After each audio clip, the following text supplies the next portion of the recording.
ప్రతిరోజు పొద్దున్న లేస్తే మనం టీవీలో చూసేదేంటి? మన నియోజకవర్గ బడ్జెట్ లేదు, మా ఊరికి రోడ్డు నిధుల విడుదల కాలేదు, మా స్కూల్ బిల్డింగ్ కూలిపోతున్నా కలెక్టర్ ఆఫీస్ నుంచి శాంక్షన్ రావడం లేదు అని మన ఎమ్మెల్యేలు చేసే ఆరోపణలు మీడియా ముందు పెట్టే కన్నీళ్లు మనం చూస్తూనే ఉన్నాం. కానీ నిన్న రాత్రి సచివాలయం మరియు అసెంబ్లీ వేదికగా జరిగిన ఒకే ఒక సంతకం యువత తెలంగాణ రాజకీయాలలో పరిపాలన చరిత్రను శాశ్వతంగా మార్చబోతుంది. ఈ రోజు భారతవర్స్ పొలిటికల్ అండ్ గవర్నెన్స్ అనాలిసిస్ లో తెలంగాణ సచివాలయం అసెంబ్లీ వేదికగా జరిగిన ఒక చారిత్రాత్మక మార్పు గురించి మాట్లాడబోతున్నాం.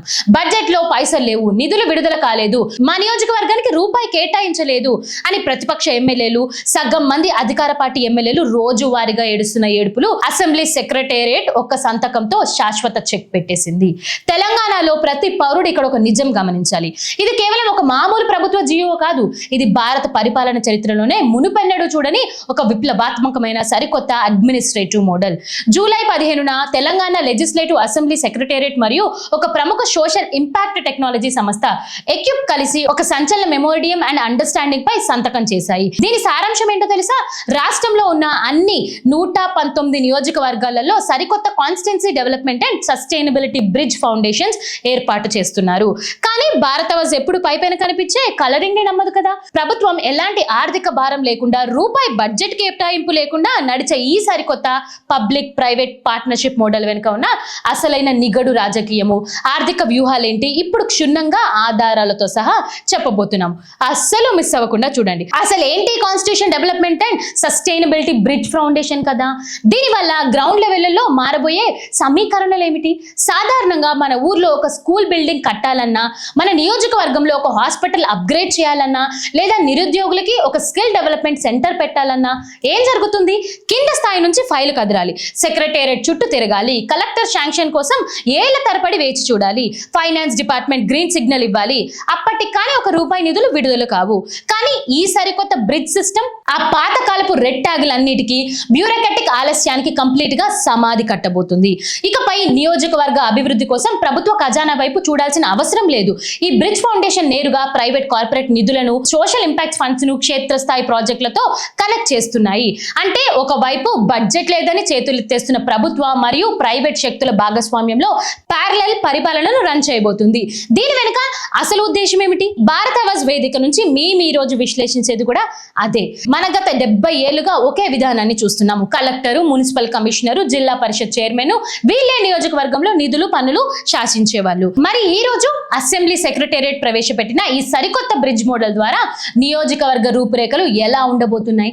పాతకాలపు ప్రభుత్వ నిధులు కేటాయింపుకు ఈ సరికొత్త టెక్నాలజీ బేస్డ్ మోడల్ కు ఉన్న ప్రధాన వ్యత్యాసాన్ని మనం క్షుణ్ణంగా అర్థం చేసుకోవాలి. ఇకపై ప్రతి నియోజకవర్గం ఒక ఇండిపెండెంట్ సంస్థలా, ఒక ఎంటర్ప్రైజ్ లా మారబోతున్నాయి. ఏ నియోజకవర్గంలో ఏ లోపాలు ఉన్నాయి, ఎక్కడ ఏ డెవలప్మెంట్ అవసరం అనేది డిజిటల్ ప్లాట్ఫామ్స్ ద్వారా ట్రాక్ చేసి ప్రైవేట్ నిధులతో పనులు పూర్తి చేస్తారు.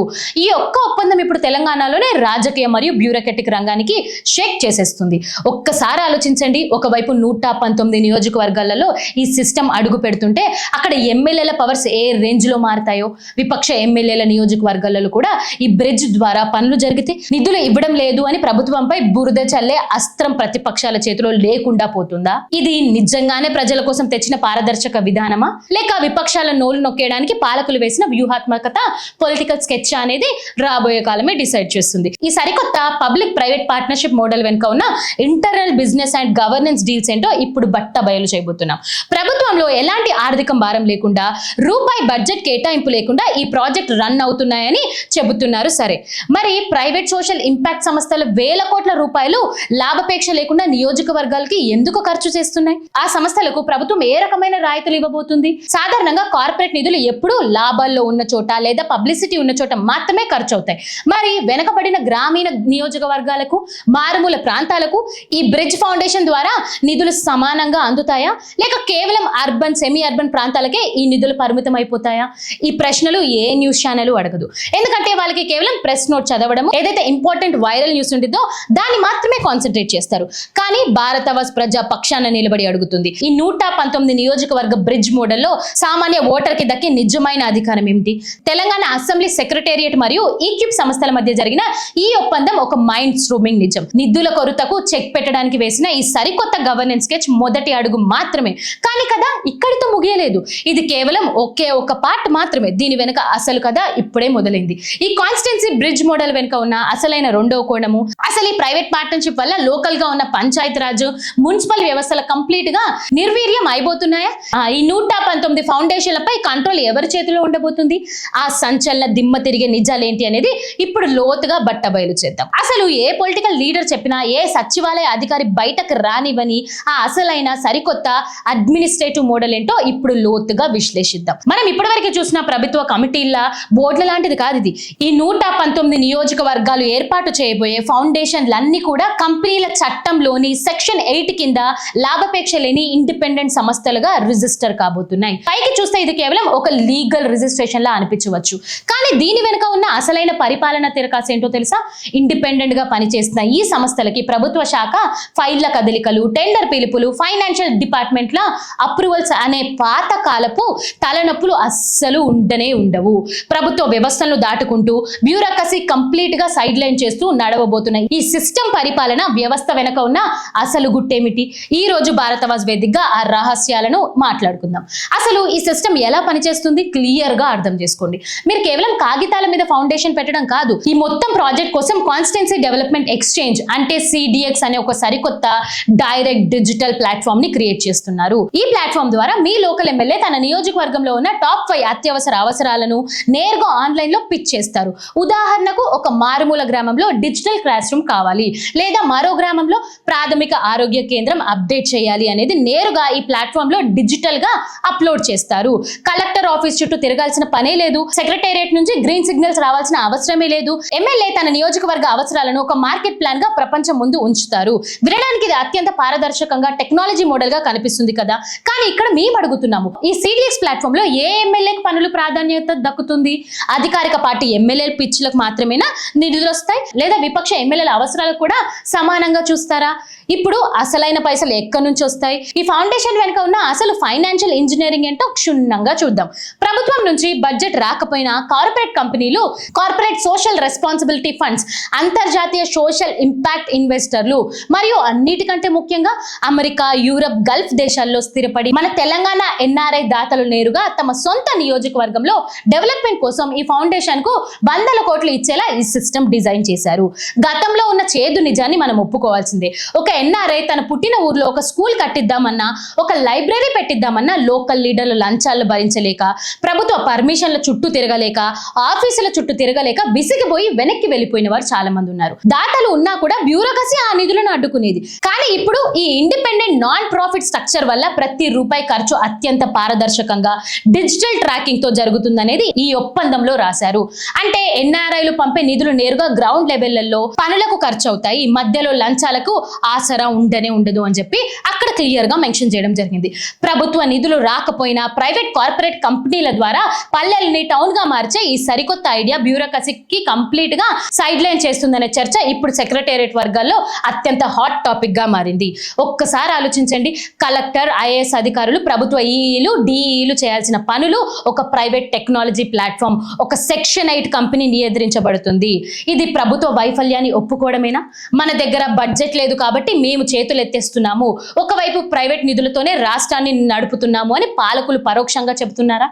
సామాన్యుడికి డిజిటల్ క్లాస్ రూమ్ వస్తే సంతోషమే, కానీ రేపొద్దున ఆ ప్రాజెక్ట్ నాణ్యతను ఎవరు వెరిఫై చేస్తారు? ప్రైవేట్ కంపెనీలు తమ CSR నిధుల కోసం లాభాలు వచ్చే నియోజకవర్గంలోనే ఎంచుకుంటే వెనుకబడిన ప్రాంతాల పరిస్థితి ఏంటి? ప్రభుత్వ వ్యవస్థను పక్కన పెట్టి కార్పొరేట్ శక్తుల చేతిలో నియోజకవర్గ అభివృద్ధి పెట్టి ఈ సరికొత్త పద్ధతి ప్రజాస్వామ్యానికి ఎంతవరకు మేలు చేస్తుంది? CDX ప్లాట్ఫామ్ మరియు సెక్షన్ 8 కంపెనీ ఈ మోడల్ బ్యూరోక్రసీకి పెద్ద షాక్ అనే చెప్పాలి.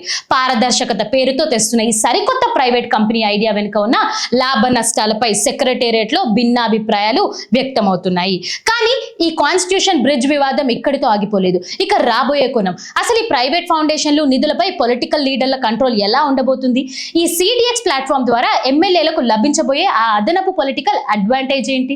ఈ సంచలన ఎక్స్క్లూజివ్ ఏంటి అనేది ఇప్పుడు చూద్దాం. ఈ ఫౌండేషన్ వెనుక ఉన్న అసలైన పొలిటికల్ షిఫ్ట్ ఏంటో ఇప్పుడు లోతుగా విశ్లేషించబోతున్నాం. ఇది కేవలం నిధుల సేకరణ మార్గం మాత్రమే కాదు, ఇది యువత తెలంగాణ యాజకీయ యాంత్రాంగం రంగంలో ఒక పెద్ద భూకంపాన్ని సృష్టించిన ఒక పక్కా వ్యూహాత్మకత, పొలిటికల్ ట్రాప్ కూడా. ఈ కొత్త ఫ్రేమ్వర్క్ ప్రకారం ప్రతి నియోజకవర్గ ఎమ్మెల్యేను కేవలం ఒక ప్రజా ప్రతినిధిగా మాత్రమే కాదు, ఏకంగా కాన్స్టిట్యుయెన్సీ డెవలప్మెంట్ క్యాంపెయిన్ గా గుర్తిస్తారు.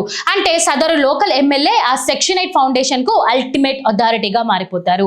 ఎన్నడూ వినడానికి ఇది ఎమ్మెల్యేలకు సర్వాధికారాలు ఇచ్చినట్టు చాలా కలర్ఫుల్ గా అనిపిస్తుంది కదా. కానీ దీని వెనుక రేవంత్ రెడ్డి గారి ప్రభుత్వం వేసిన ఒక మాస్టర్ పొలిటికల్ స్కెచ్ ఏంటి? నిన్నటి వరకు విపక్షాలు వాడుతున్న అతిపెద్ద రాజకీయ అస్త్రాన్ని ఈ ఒక్క సంతకంతో ప్రభుత్వం ఎలా నిర్వీర్యం చేసిందో ఇప్పుడు ముక్కలుగా విశ్లేషించబోతున్నాము. అసలు రాజకీయ తిరకాసు ఎక్కడుందో క్లియర్ గా అర్థం చేసుకోండి. నిన్నటి వరకు ప్రతిపక్ష బీఆర్ఎస్ లేదా బీజేపీ ఎమ్మెల్యేలు నియోజకవర్గాల పనులు జరగకపోతే ఏం చేసేవాళ్ళు? సింపుల్ గా ఒక ప్రెస్ మీట్ పెట్టి మా కాంగ్రెస్ ప్రభుత్వం నిధులు ఇవ్వడం లేదు, విపక్షాలు చూపిస్తుంది అని చాలా ఈజీగా తప్పించుకునే సాకు ఉండేది. ప్రజలు కూడా ప్రభుత్వంపై వ్యతిరేకత తెచ్చేవాళ్ళు. కానీ ఇప్పుడు ఈ ఒకే ఒక కాన్స్టిట్యుయెన్సీ బ్రిడ్జ్ సిస్టమ్ తో రేవంత్ రెడ్డి గారి ప్రభుత్వం ఆ బాధ్యతను, ఆ జవాబుదారితనాన్ని కంప్లీట్ గా ఎమ్మెల్యేల కోట్లో పడేసింది. The government is systematically shifting the accountability directly to the local legislators. ప్రభుత్వం చాలా తెలివిగా ఏమంటుంది అనంటే, మేము మీకు అద్భుతమైన లీగల్ ప్లాట్ఫామ్ ఇచ్చాము. మీ నియోజకవర్గంలో డెవలప్మెంట్ కావాలి అనంటే మీరు కార్పొరేట్ కంపెనీలను సంప్రదించండి, మీరు మీ పరిచయాలతో ఎన్ఆర్ఐల నిధులతో రాబట్టండి, పనిచేసి చూపించండి అని చెప్పి క్లియర్ గా చెబుతున్నారు. దీనివల్ల గ్రౌండ్ లెవెల్లో ఎలాంటి మార్పులు రాబోతున్నాయో తెలుసా? నియోజకవర్గంలో తిరగడము, కేవలం ప్రభుత్వ బడ్జెట్ పై ఆధారపడే సోమరిపోతూ ఎమ్మెల్యేల పని అయిపోతుంది. ఇకపై ఏ ఎమ్మెల్యే అయితే ఒక కార్పొరేట్ సీఈఓగా అగ్రెసివ్ గా ఈ కార్పొరేట్ స్ట్రక్చర్ ని వాడుకొని నిధులు తెస్తారో వాళ్ళ గ్రాఫ్ ఆకాశానికి తాకుతుంది, పని చేయని వాళ్ళ గ్రాఫ్ పాతాళానికి పడిపోతుంది. ప్రభుత్వ బడ్జెట్ ఇవ్వకపోయినా సరే నువ్వెందుకు నిధులు తీసుకొని రాలేదు అని రేపు పొద్దున ఓటర్లు నేరుగా ఎమ్మెల్యేని నిలదీసే పరిస్థితి క్రియేట్ చేశారు.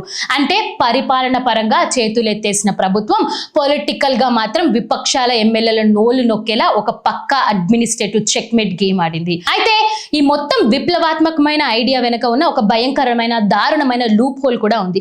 దీనిని సెక్రటేరియట్ లో ఏ అధికారి మాట్లాడడం లేదు. ఒక్కసారి ఆలోచించండి, కేవలం ఇండస్ట్రియల్ బెల్ట్ లో ఉన్న నియోజకవర్గ ఎమ్మెల్యేలకు ఈజీగా సిఆర్ఎస్ ఫండ్స్ వస్తాయి. ఎందుకంటే అక్కడ వందలాది ఐటీ కంపెనీలు, ఫ్యాక్టరీలు ఉన్నాయి కాబట్టి కార్పొరేట్ ఈజీగా నిధులు ఇస్తారు. మరి వెనకబడిన రూరల్ ఏరియా ఎమ్మెల్యేల పరిస్థితి ఏంటి? అక్కడ కార్పొరేట్ ఫండ్స్ ఎవరిస్తారు? ఏ ఎన్ఆర్ఐ కూడా లేని ఈ పెద్ద గ్రామాలలో ఈ ప్లాట్ఫామ్ ద్వారా నిధులు ఎలా వస్తాయి? ఈ భయంకరమైన ప్రాంతీయ విపక్ష ఈ ఫౌండేషన్ ని ఎలా అధిగమిస్తుందనే దానికి ఈ ఎంఓయూలో సరైన క్లారిటీ లేదు.